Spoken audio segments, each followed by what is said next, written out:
घटोत्कच महाभारत के प्रमुख पात्रों में से एक है। कुंती के पुत्र भीम का राक्षस पुत्र घटोत्कच था। द्रौपदी के अतिरिक्त भीम की एक अन्य पत्नी थी जिसका का नाम हिडिंबा था, जिससे भीम का परमवीर पुत्र घटोत्कच उत्पन्न हुआ था। घटोत्कच ने ही इंद्र द्वारा कर्ण को दी गई अमोघ शक्ति को अपने ऊपर चलवाकर अर्जुन के प्राणों की रक्षा की थी। हिडिंबा राक्षसी के गर्भ से भीमसेन के द्वारा घटोत्कच की उत्पत्ति हुई थी। घट हाथी का मस्तक प्लस उत्कच केशहीन। इसका मस्तक हाथी के मस्तक जैसा और केश शून्य होने के कारण यह घटोत्कच नाम से प्रसिद्ध हुआ। यह असल में मिश्र संतान था, इस कारण इसमें मनुष्यों और राक्षसों की विशेषताएं विद्यमान थी। भीमसेन के साथ हिडिंबा का संयोग वन में हो गया था और वहीं घटोत्कच का जन्म हुआ था। फलतः पांडवों को राज्य की तथा संतान की प्राप्ति होने से पहले इसकी प्राप्ति हो गई थी। वनवास के समय पांडवों को इससे और इसके जाति भाइयों से बड़ी सहायता मिली थी। यह पांडवों को अपना आत्मीय समझता था और वे भी इस पर पुत्र जैसा स्नेह रखते थे। लाक्षागृह के दहन के पश्चात सुरंग के रास्ते लाक्षागृह से निकलकर पांडव अपनी माता के साथ काम्यक वन के अंदर चले गए।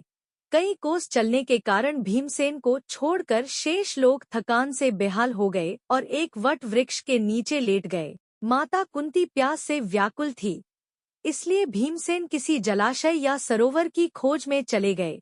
एक जलाशय दृष्टिगत होने पर उन्होंने पहले स्वयं जल पिया और माता तथा भाइयों को जल पिलाने के लिए लौटकर उनके पास आए।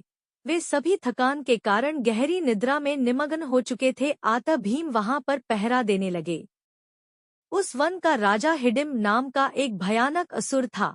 मानवों का गंध मिलने पर उसने पांडवों को पकड़ लाने के लिए अपनी बहन हिडिंबा को भेजा ताकि वह उन्हें अपना आहार बनाकर अपनी क्षुधा पूर्ति कर सके। वहां पर पहुंचने पर हिडिंबा ने भीमसेन को पहरा देते हुए देखा और उनके सुंदर मुखारविंद तथा बलिष्ठ शरीर को देखकर उन पर आसक्त हो गई। उसने अपनी राक्षसी माया से एक अपूर्व लावण्यमयी सुंदरी का रूप बना लिया और भीमसेन के पास जा पहुंची।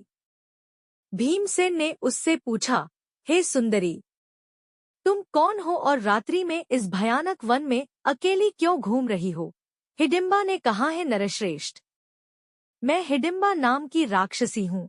मेरे भाई ने मुझे आप लोगों को पकड़ कर लाने के लिए भेजा है, किंतु मेरा हृदय आप पर आसक्त हो गया है तथा मैं आपको अपने पति के रूप में प्राप्त करना चाहती हूँ। मेरा भाई हिडिंब बहुत दुष्ट और क्रूर है, किंतु मैं इतना सामर्थ्य रखती हूँ कि आपको उसके चंगुल से बचाकर सुरक्षित स्थान तक पहुँचा सकूँ।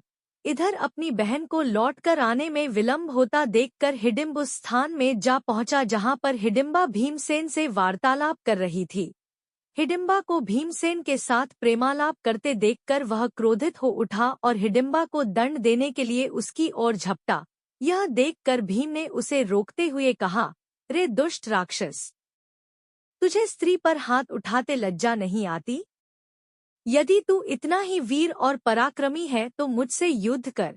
इतना कहकर भीमसेन ताल ठोंक कर उसके साथ मल्ल युद्ध करने लगे। कुंती तथा अन्य पांडव की भी नींद खुल गई। वहां पर भीम को एक राक्षस के साथ युद्ध करते तथा एक रूपवती कन्या को खड़ी देखकर कुंती ने पूछा, पुत्री, तुम कौन हो? हिडिंबा ने सारी बातें उन्हें बता दी। अर्जुन ने हिडिंब को मारने के लिए अपना धनुष उठा लिया, किंतु भीम ने उन्हें बाण छोड़ने से मना करते हुए कहा, अनुज, तुम बाण मत छोड़ो, यह मेरा शिकार है और मेरे ही हाथों मरेगा। इतना कहकर भीम ने हिडिंब को दोनों हाथों से पकड़कर उठा लिया और उसे हवा में अनेक बार घुमाकर इतनी तीव्रता के साथ भूमि पर पटका कि उसके प्राण पखेरु उड़ गए। हिडिंब के बाद भीम काम्यक वन का राजा बना तथा भीम ने 20 साल काम्यक वन पर राज किया। हिडिंब के मरने पर वे लोग वहां से प्रस्थान की तैयारी करने लगे। इस पर हिडिंबा ने कुंती के चरणों में गिरकर प्रार्थना करने लगी, हे माता, मैंने आपके पुत्र भीम को अपने पति के रूप में स्वीकार कर लिया है। आप लोग मुझे कृपा करके स्वीकार कर लीजिए। यदि आप लोगों ने मुझे स्वीकार नहीं किया तो मैं इसी क्षण अपने प्राणों का त्याग कर दूंगी।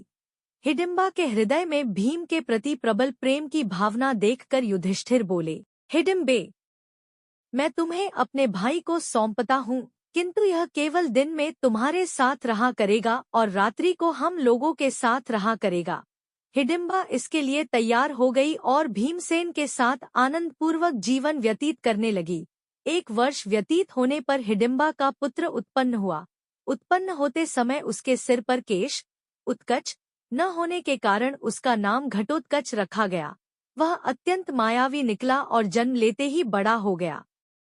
हिडिंबा ने अपने पुत्र को पांडवों के पास ले जाकर कहा, यह आपके भाई की संतान है, अतः यह आप लोगों की सेवा में रहेगा।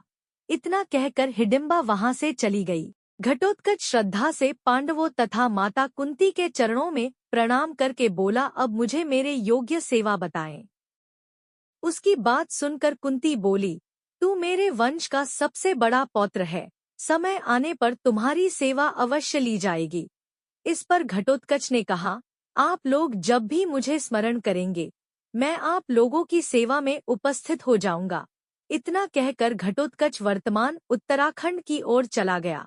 भीम के पोते बर्बरीक थे, जिन्हें आज कलयुग में खाटू श्याम जी के नाम से जाना जाता है। इनका भव्य मंदिर राजस्थान के सीकर जिला के खाटू गांव है। इनकी शक्ति का श्री कृष्ण जी को आभास था और ये अपनी माता से आशीर्वाद लेकर युद्ध के मैदान में ये प्रण लेकर आए थे कि जिस तरफ की सेना हार रही होगी उसी तरफ से लड़ेंगे। इनकी मन की मंशा श्री कृष्ण जी को पता चल गई थी, तो उन्हें लगा ये योद्धा तो युद्ध को कभी समाप्त नहीं होने देगा, जो भी हार रहा होगा ये उसी की तरफ से लड़ेगा और युद्ध का परिणाम नहीं निकलेगा। तो कृष्ण जी ने इनसे बातों ही बातों में शीश का दान ले लिया और इनकी वीरता और दान वीरता को देखकर श्री कृष्ण जी ने इनको वरदान दिया कि तू कलयुग में मेरे नाम से पूजा जाएगा। इन्होंने महाभारत का पूरा युद्ध अपने कटे हुए शीश से देखा। इनकी पहचान नीचे दिए हुए नामों से भी होती है। 1 खाटू नरेश, 2 खाटू श्याम, 3 शीश के दानी, 4 3 बाणधारी, 5 हारे के सहारे। जो लोग बर्बरीक का नाम ले रहे हैं उन्हें ये बता दूं कि बर्बरीक जैसा कोई चरित्र मूल व्यास महाभारत में है ही नहीं। अर्थात घटोत्कच के पुत्र के रूप में बर्बरीक, अंजन पर्व एवं मेघवर्ण का वर्णन तो है, लेकिन बर्बरीक की तपस्या, सिद्धि, 3 बाण, शीश दान इत्यादि का जो वर्णन है वो मूल व्यास महाभारत में नहीं है। वो कथा लोक कथाओं में अधिक प्रसिद्ध है, और अगर था भी तो वरदान प्राप्त योद्धाओं की महाभारत में कोई कमी नहीं थी। इसीलिए बर्बरीक को यहीं पर छोड़ देते हैं। अर्जुन के दिव्यास्त्रों की भी बड़ी चर्चा होती है, किंतु ये भी याद रखें कि वो अकेला नहीं था जिसके पास दिव्यास्त्र थे। महाभारत का युद्ध उन योद्धाओं से भरा था जिनके पास विभिन्न प्रकार के दिव्यास्त्र थे। भीष्म, द्रोण, कर्ण, अश्वत्थामा, भगदत्त, कृपाचार्य, कृतवर्मा, जयद्रथ, सुशर्मा, बाहलिक, सुदक्षिण, श्रीकृष्ण, सात्यकी, द्रुपद, विराट, धृतकेतु, मल्लध्वज इत्यादि ऐसे योद्धा थे जिनके पास अनेकानेक दिव्यास्त्र थे। ऐसा ना समझें कि महाभारत में दिव्यास्त्रों का प्रयोग हुआ ही नहीं। दोनों पक्षों के योद्धाओं द्वारा कई बार दिव्यास्त्र का प्रयोग हुआ। विशेषकर भीष्म और अर्जुन के युद्ध में कई बार दिव्यास्त्रों का प्रयोग हुआ और अर्जुन और कर्ण के अंतिम युद्ध में तो केवल दिव्यास्त्रों का ही प्रयोग हुआ। अगर महास्त्रों, ध्यान दें, साधारण दिव्यास्त्र नहीं की बात की जाए तो ये सत्य है कि अर्जुन के पास पाशुपतास्त्र था जिससे सबका नाश तत्काल किया जा सकता था, किंतु पाशुपत उस युद्ध में कभी प्रयोग ही नहीं किया गया। उसका एक कारण ये भी था कि पाशुपत का प्रयोग स्वयं से निर्बल शत्रु पर नहीं किया जा सकता था, अन्यथा वो चलाने वाले का ही नाश कर देता था। महाभारत में अर्जुन के समकक्ष योद्धा गिने चुने ही थे, इसलिए भी पाशुपतास्त्र का प्रयोग नहीं किया गया। दूसरा महास्त्र नारायणास्त्र अश्वत्थामा के पास था और उसका प्रयोग हुआ भी, किंतु श्री कृष्ण ने पांडवों को बचा लिया। अब अगर बात करें ब्रह्मास्त्र की तो उस युग में भीष्म, द्रोण, कर्ण, अश्वत्थामा और अर्जुन, इन 5 योद्धाओं के पास ब्रह्मास्त्र था। इनमें से अश्वत्थामा के पास ब्रह्मास्त्र का अधूरा ज्ञान ही था। कर्ण को इसका पूरा ज्ञान था, किंतु वो श्रापग्रस्त था, इसी कारण अर्जुन से अंतिम युद्ध में ब्रह्मास्त्र का प्रयोग न कर सका। इसके अतिरिक्त परशुराम के पास भी ब्रह्मास्त्र था, किंतु उन्होंने युद्ध में भाग नहीं लिया। कुछ लोग समझते हैं कि श्री कृष्ण के पास भी ब्रह्मास्त्र था, किंतु ऐसा नहीं है। उनके पास ब्रह्मास्त्र होने का कोई वर्णन महाभारत में नहीं है। किंतु श्री कृष्ण तो श्रीहरि के पूर्ण अवतार है, इसीलिए उनके पास ब्रह्मास्त्र होने न होने से कोई फर्क नहीं पड़ता। इसके अतिरिक्त कुछ ऐसे दिव्यास्त्र भी थे जिनका प्रयोग केवल किसी एक योद्धा को ही था। जैसे प्रस्वापास्त्र केवल भीष्म के पास ही था, जिसका प्रयोग वे परशुराम के विरुद्ध युद्ध में करने वाले थे, किंतु किया नहीं। नारायणास्त्र का ज्ञान केवल अश्वत्थामा और श्री कृष्ण को था और भार्गवास्त्र का ज्ञान केवल कर्ण के पास ही था। इसके अतिरिक्त सुदर्शन चक्र को केवल श्री कृष्ण और परशुराम ही धारण कर सकते थे और पाशुपतास्त्र केवल अर्जुन के पास था। पता नहीं ये कितना प्रामाणिक है, किंतु कई जगह वर्णन है कि भीष्म और द्रोण के पास ब्रह्मशिरा का ज्ञान भी था जो उन्हें परशुराम से मिला। ब्रह्मशिरा ब्रह्मास्त्र से 4 गुना अधिक शक्तिशाली होता है। हालांकि परशुराम ने कर्ण को ये ज्ञान नहीं दिया और न ही द्रोण ने अर्जुन और यहाँ तक कि अश्वत्थामा को भी इसका ज्ञान नहीं दिया। वास्तव में श्री कृष्ण उस युद्ध में अद्भुत भूमिका निभा रहे थे। उन्हें दोनों ओर के योद्धाओं का नाश भी कराना था और इस बात का ध्यान भी रखना था कि पांडवों की पराजय ना हो। वो उस युद्ध में कितने दबाव में होंगे इसका हम और आप अनुमान भी नहीं लगा सकते। यही कारण था कि उन्होंने युद्ध में शस्त्र न उठाने की प्रतिज्ञा कर ली और उनकी प्रेरणा से बलराम ने भी युद्ध में भाग नहीं लिया ताकि वो युद्ध अधिक समय तक चल सके। इन दोनों के युद्ध में भाग लेने पर संभव था कि युद्ध कुछ जल्दी समाप्त हो जाता और श्री कृष्ण का उद्देश्य अधूरा रह जाता। जो लोग उन पर पक्षपाती होने का आरोप लगाते हैं वे ये जान ले कि महाभारत के 36 वर्ष पश्चात जब यादवों की संख्या और बल बहुत अधिक बढ़ गया तो स्वयं श्री कृष्ण और बलराम ने अपने ही यादव वंश का नाश कर दिया। गांधारी का श्राप तो बस निमित्त मात्र था। अब जाते जाते श्री कृष्ण को एक योद्धा के रूप में भी देख लेते हैं।